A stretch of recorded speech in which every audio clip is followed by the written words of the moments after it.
Hello' friends, মোৰ চেনেললৈ আপোনালোক সকলোকে স্বাগতম জনাইছোঁ। আশা কৰোঁ আপোনালোক সকলোৱে ভালে আছে।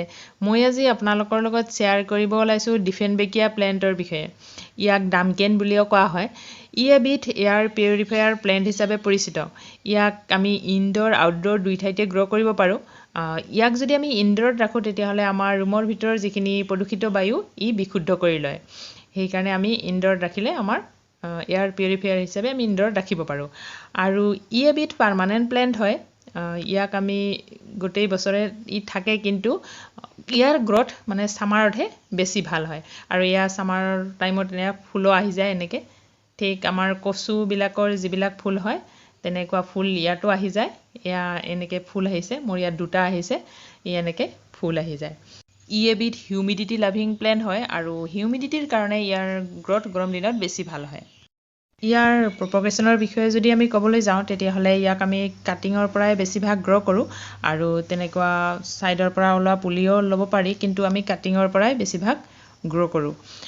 এনেকুৱা যিবিলাক মানে ঠাৰি আছে তাত যিবিলাক মানে ৰিঙৰ নিচিনা আছে, সেইবিলাকৰ যিবিলাক ৰিঙৰ নিচিনা আছে এইবিলাক, সেই ৰিংবিলাকৰ ওচৰে ওচৰে এটা এটা ইয়াৰ নটছ থাকে আৰু সেই নটছবিলাকৰ পৰা ইয়াৰ গছ ওলাই যায়।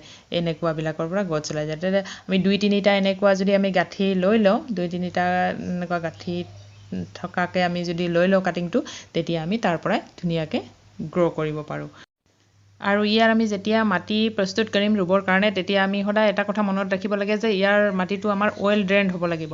যেতিয়া আমাৰ পানীখিনি দিম তেতিয়া আমাৰ পানীখিনি সুৰকি যাব লাগিব। মানে পানীখিনি 2-3 দিনলৈকে যদি ধৰি ৰখা হয় তেতিয়াহ'লে মানে ইয়াৰ শিপাবিলাক নষ্ট হৈ যাব পাৰে বা গছডাল ডেমেজ হৈ যাব পাৰে। সেইকাৰণে আমি ইয়াৰ মাটিটো সদায় ৱেল ড্ৰেইন বনাব লাগে। মানে বালিৰ পৰিমাণ অলপ বেছিকৈ দিলে ভাল হয়। সেইকাৰণে আমি তেনেকৈ বনাই ল'লে সুবিধা হয়।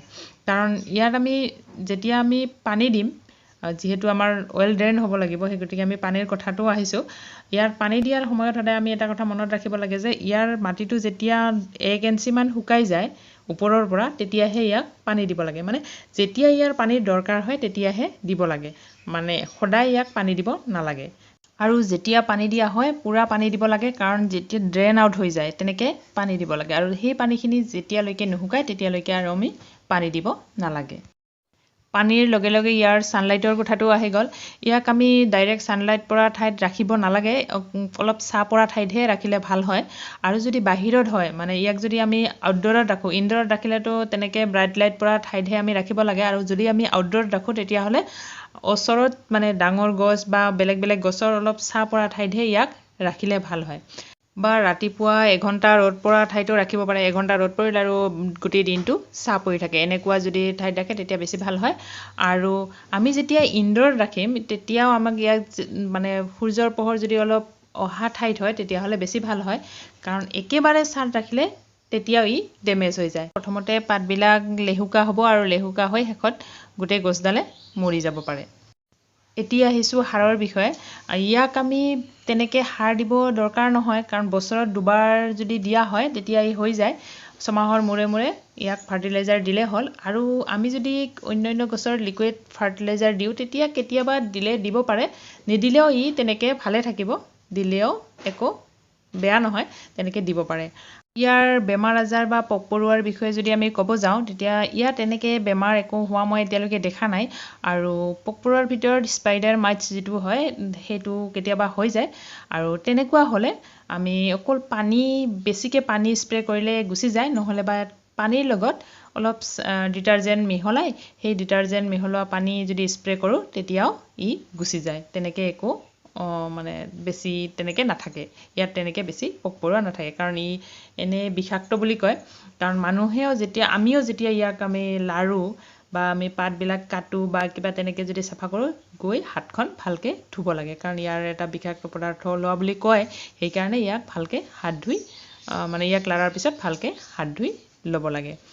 শেষত মই আৰু এটা কথা আপোনালোকক কওঁ যে গোটেই গছবিলাক সূৰ্যৰ পোহৰৰ ফালে আগটো হৈ থাকে, গছডালো তেনেকৈ মানে আগটো সূৰ্যৰ পোহৰৰ ফালে যোৱাৰ কাৰণে এনেকৈ বেকা হৈ যায়। আৰু ইয়াক যদি আমি থিয় কৰি ৰাখিব লাগে সদায় আমি ইয়াক মুভ কৰি থাকিব লাগে মানে ঘূৰাই থাকিব লাগে যে সূৰ্যৰ পোহৰৰ ফালে যেনেকৈ বেকা হৈ নাযায় মোৰ এই গছডাল তেনেকুৱা নকৰাৰ কাৰণে সূৰ্যৰ পোহৰৰ ফালে বেকা হৈ গৈছে আৰু যেতিয়া মই গম পালোঁ যে ইয়াক চিধা কৰিবই লাগিব তেতিয়া ইয়াক মই এনেকৈ ৰাখিছোঁ আৰু তাৰপিছত ই চিধা হৈ এনেকৈ থাকিল আৰু আমি যদি একেবাৰে প্ৰথমৰ পৰাই চিধা কৰি ৰাখিব লাগে তেতিয়াহ'লে আমি ইয়াক মানে ঘূৰাই থাকিব লাগে আৰু যেতিয়া আমি ইয়াক টাবত ৰওঁ তেতিয়াহ'লে আমাৰ ঘূৰাই এনেকৈ চিধা কৰি ৰাখিবলৈ বহুত সুবিধা হয় আৰু তেতিয়া দেখিবলৈ বহুত ধুনীয়া হয় ফ্ৰেণ্ডছ ভিডিঅ'টো ভাল লাগিলে লাইক কৰিব শ্বেয়াৰ কৰিব আৰু মোৰ চেনেলটোত যদি নতুন হয় তেতিয়াহ'লে ছাবস্ক্ৰাইব কৰিব নেক্সট ভিডিঅ'লৈকে বাই